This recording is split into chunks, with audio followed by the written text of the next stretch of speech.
An old friend recently said to me that he thought getting type 1 diabetes was the best thing that ever happened to me.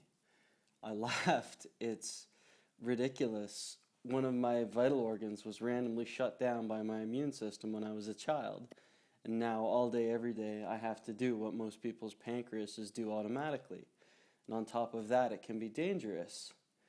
But it stuck with me because it somehow felt true. I just didn't say anything, and we kept on driving. Looking for an explanation, I came across a psychological study that measured happiness in people who won the lottery and people who became paraplegic. As you'd expect, after people win the lottery, they get really happy. And after people become paralyzed, they get really sad. But what's fascinating is that with time, people go back to being about as happy as they were before. How long?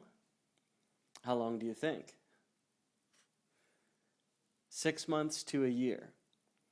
And so psychologists use this to point out that we adapt to what we've got pretty quickly because that's what we've got. Most of us don't dwell on the past. We only think about what's happening right now. But even if that explains how you might be okay having type 1 diabetes, it doesn't explain how it would make you stronger. So here's another idea.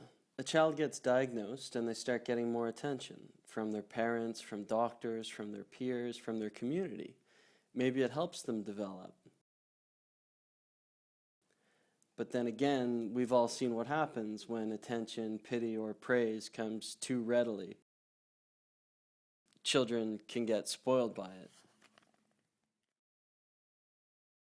So what about the opposite? Replacing the function of your pancreas is, in a way, like doing extra exercise because of how well you have to treat your body, doing extra math with all the carbohydrate counting, blood glucose measuring, insulin calculations, and constantly fighting with willpower, being diligent with testing, self-monitoring, and mindful of your body's reactions. Now, these are metaphorical, but what would happen if someone did more exercise, did more math, and used more willpower? You see where I'm going. When I think of it this way, if I have to be sick with something, I'm kind of glad it's something that's good training for life, and even reminds you occasionally that life is fragile and precious. Here's one last idea. Imagine trying to create something artistic with every option in the world open to you. Where would you start? But what if you were limited to a pen and to writing a 5-word story? It becomes easier to tackle, doesn't it? Similarly, the perceived limitations of type 1 diabetes can enable action just by giving you something to push against.